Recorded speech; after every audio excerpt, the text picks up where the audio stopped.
First is debt, then inflation, and then, unfortunately, war. That's what's going on right here and now.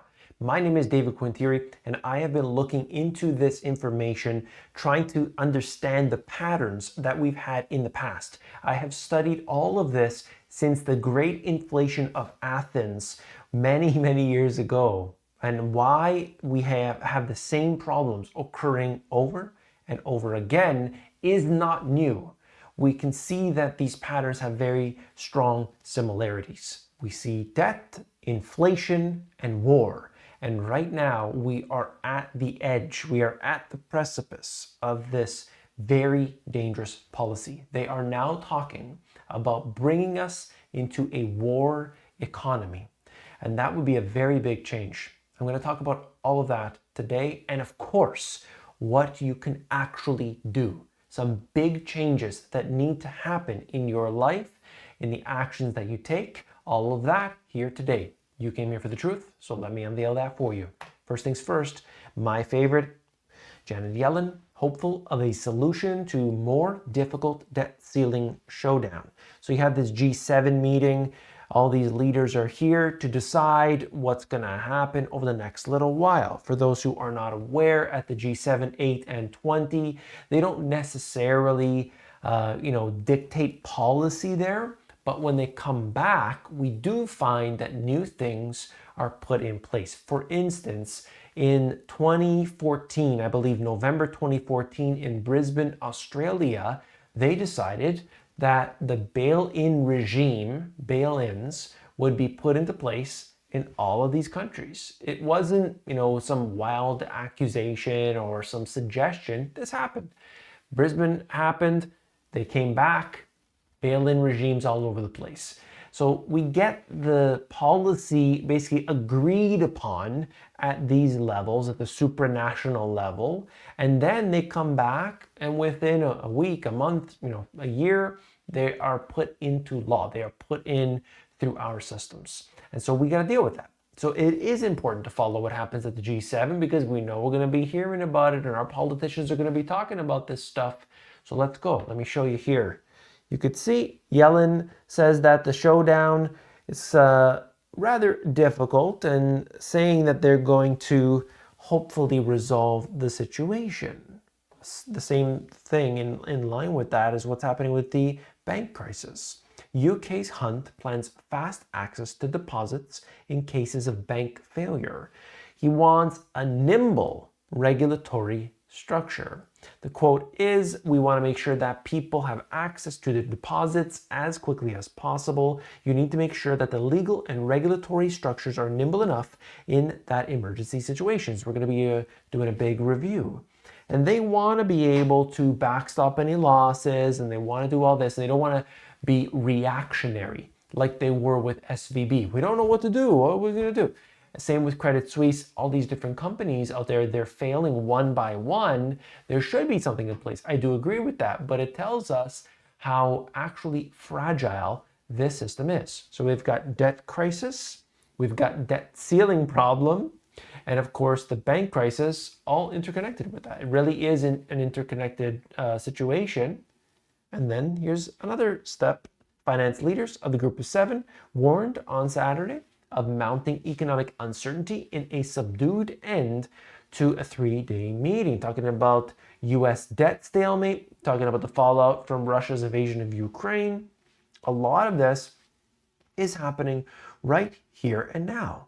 And so, of course, we do have these things that pop up every now and then, but understand that this is really significant. We are seeing so much debt. Inflation has picked up to such a degree. 40%, you know this stat, 40% of all the currency was printed in 2020. You get problems with that. Not necessarily the next day, but it's sloshing around. And of course, it creates issues for the middle class. The middle class is burdened by all the money printing, okay? And then, of course, we've got Ukraine, Russia. Billions and billions and billions are being poured into there from your country, no matter where you are. Italy says we are on board. Germany says we're on board. Everybody's on board to essentially back up Ukraine, and so that presents a problem because as this is really World War III fought through proxy. And so it's kind of like NATO essentially fighting indirectly or directly, fighting Russia.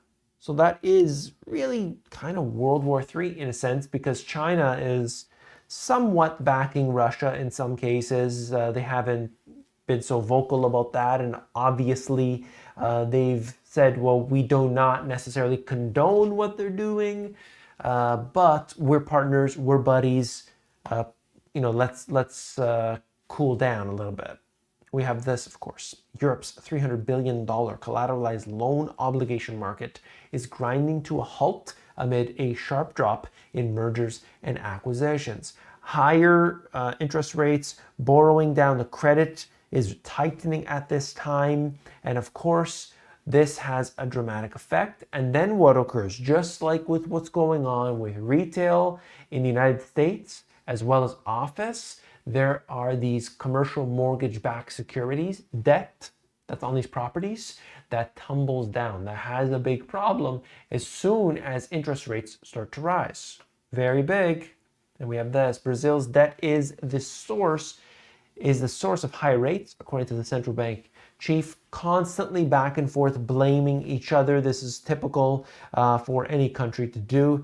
But I just want to show you that Brazil has a debt problem, just like the US has a debt problem. So we have debt, we have inflation, and we have war. Do you get it? Okay, look at this. This is where we get to it. EU industry chief, we need to switch to war economy mode. If you don't think that that is a concern, I don't know what's going on inside your head. Please put it in the comments below if that's the case. EU executive ready to clear hurdles to ramp up defense production. That is a frightening thing to hear about because already here and now, it's too much. They're spending so much money already. We need to help the people in our own country and we need to stop, we need to have peace. But of course, we know that's not going to happen. The European Union must now move into a war economy mode, his defense policy chief said, as the war in Ukraine forces Europe to ramp up its security and defense industries. Who stands to gain? Cui bono, right? Well, if you don't care about the moral factor, which is just like in 2020, it was pretty obvious who was going to benefit from, in the stocks, same like this. Military contractors are going to do very, very well. The recent war of aggression against Ukraine has radically changed the security environment in Europe. He added that the Commission was ready to speed up public procurement procedures, clear hurdles to the transfer of ammunition with the single market, and lift any regulatory barriers. What does that mean? We are going to manufacture a lot of weapons of any kind, ammunition, planes, tanks, whatever the case may be. We are going to then transport that to Ukraine, and Ukraine or NATO troops, who knows what's going on, are going to be using that against Russia.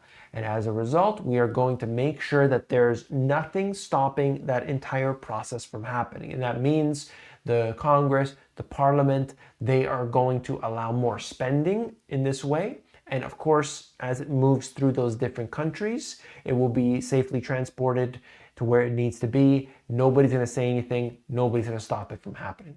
That's what this means. So, of course, we are already dealing with the debt. We're already dealing with the inflation. And now there will be a new level of war. Now, I don't think necessarily if all countries started to ramp up and they built, what they needed to for Ukraine's side, that I just don't know that Russia is going to be able to handle all of that because they're doing this with infantry, they're doing this with tanks, they're not necessarily using nukes.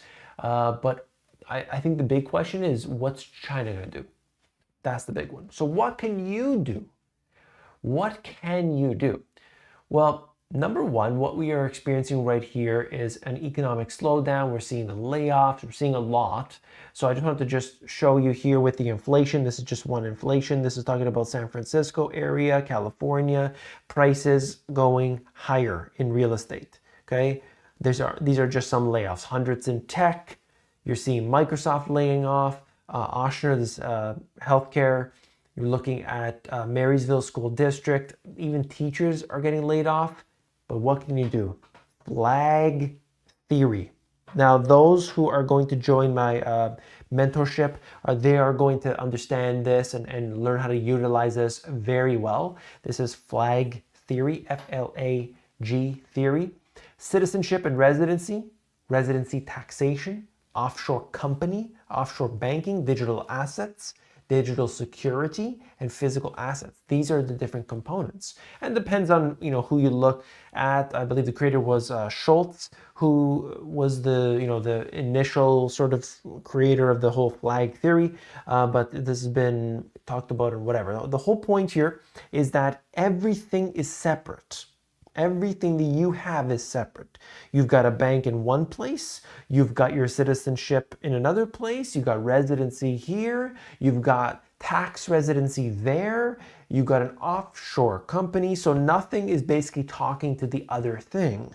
And in doing so, it makes you much more resilient. Why do I say that? It's because if one place goes down, you've got one job, you've got one employer, you've got one customer or client maybe, you've got one. But what happens when something bad happens to that one? Your whole life is disrupted. And that's why I talk about flag theory. That's why it's important that we get away from that. And I'll talk more about that for the mentorship, but just understand for the purposes of this video, flag theory and being more nimble. They want to be nimble with with the banking system. You got to do that on your own. Next thing is garden and basically food. So having either storable food or grow your own food. Anything you could do helps. A little bit helps. This happens to be 1 Yard Revolution, who I believe doesn't even post videos anymore. I just like him. Why? Because he grows year round and does it very cheaply. Okay, so anybody can learn from this guy right here. 1 Yard Revolution, and he grows in Chicago. So anybody can do it anywhere. And then there's the different aspects of where you live. Sure, you can live in the suburban area and feel more confident about where you live, but those in the urban areas and the big high-rise towers, that's going to be chaos. That's going to be a big problem. If you move into a rural area, that allows you to get the space. They're usually, they don't have these problems that they would with the chaos. I mean, you see what's happening in many of these big cities, in New York and anywhere. Just name a big city. It's disgusting and it's terrible, and you could see it crumbling down. The house prices can go up. Why? Because of the devaluation of the currency. Okay, debt, inflation, war. 3 things. So when I see rural, for a lot of people are saying, "Hey, I can't do the flag theory. I don't have $250,000 to buy a second passport." Okay, that's fine. But you can get into at least a more rural area. I didn't say you got to buy a 500-acre farm. You get into a more rural area where you are less exposed to the chaos.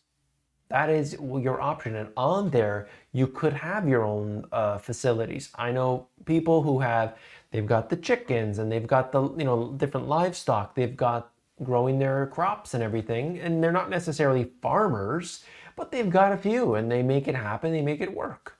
Okay. And then you've got places that are very unique, like Dubai. And by the way, I mentioned Dubai. It's a city.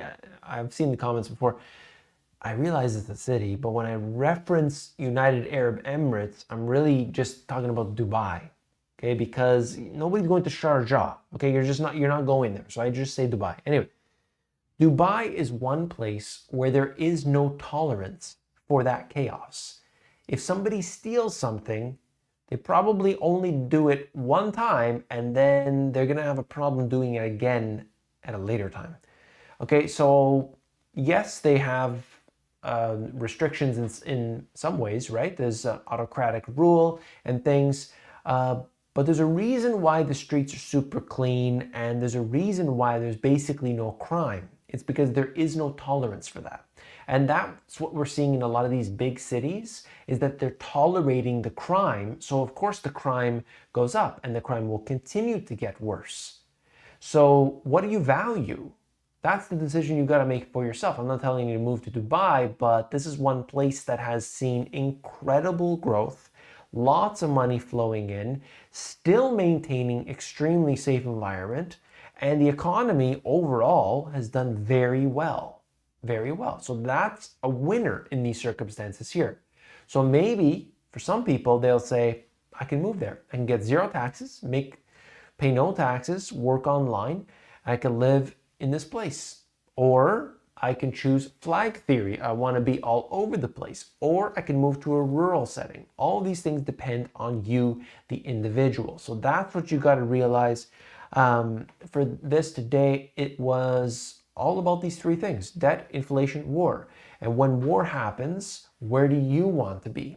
Okay, they're doing it right now. They're spending all your money, your taxpayer dollars.